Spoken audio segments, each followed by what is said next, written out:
Where are you from?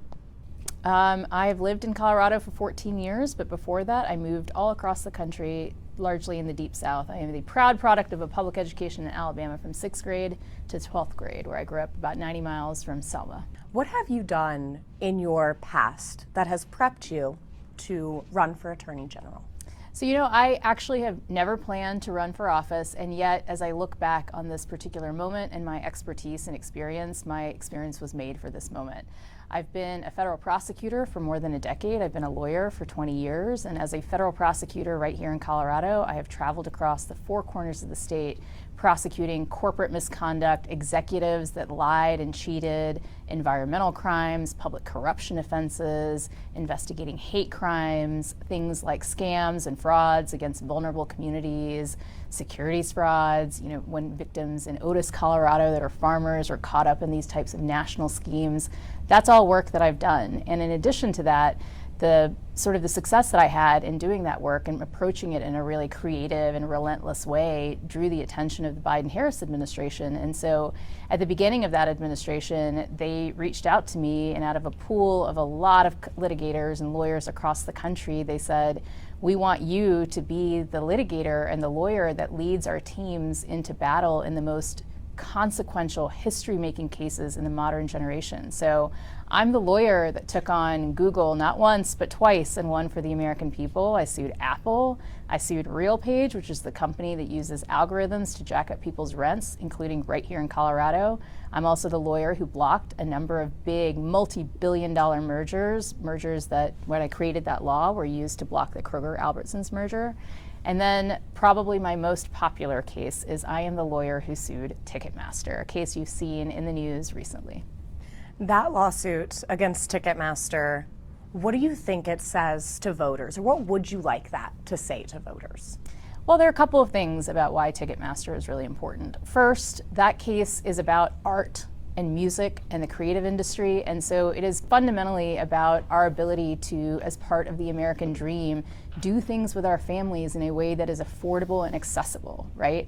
But that case is much bigger than just music. It is about industries where one company or a small group of companies have a chokehold on every part of the industry. And so whether it's live music or healthcare or food or agriculture, Americans and Coloradans are seeing that they feel like they have an illusion of choice but don't really meaningfully have a choice. And so they can't get away from junk fees and other types of things like that make those types of opportunities inaccessible. So, I think Ticketmaster is not just about live music and our ability to enjoy creative expression, but it's much bigger than that. It's about power and corruption and the ability to have all of the pieces of the American dream.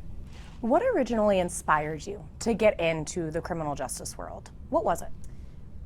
I love this question because I became a white-collar criminal prosecutor, which is a very specific kind of prosecution, because I saw, having grown up in a working-class family as a first-generation American, the proud daughter of two immigrants, and I shared with you that I grew up primarily in Alabama and across the Deep South, right?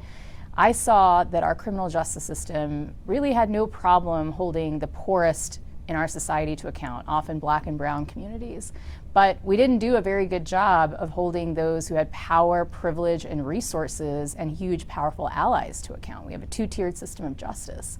And so I thought, I want to use my time, skills, and talents to make sure that we bring tenacity and relentlessness to that fight to make sure, no matter how rich or powerful you are, you have to abide by the same set of rules. And that's why I have taken on the hardest, most complicated national cases where a lot of people said, you're gonna lose. But as someone who's been underestimated my whole life, that just fuels my fire and my tenacity around taking on those fights. And those are fights that we have won for the people of Colorado and for the American people. I think sometimes when we're looking at a ballot and we're voting, we might see Attorney General and we might wonder, now what does that look like on a day-to-day basis? What does that job do?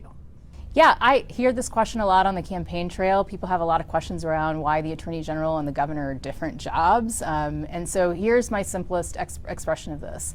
The Attorney General is the people's lawyer. Any person in Colorado has to have a lawyer at the state that represents them in terms of their interests, that enforces the laws of Colorado, that makes sure that there is someone standing between them and an administration and a federal government that seems to have turned on us, right? I'm a big believer that government should be existing to serve us, not the other way around, and that government shouldn't be happening to us, it should be working for us. And so the Attorney General is your lawyer in fighting for that.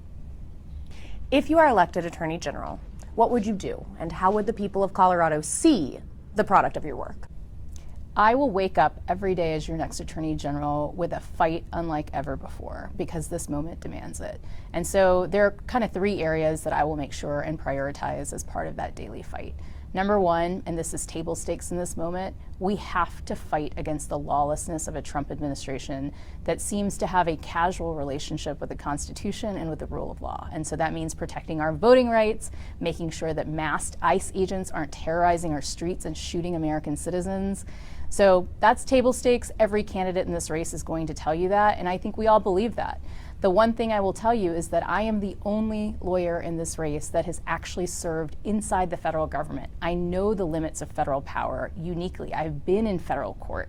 That's where all these battles are, and so I am well situated on day 1 to fight.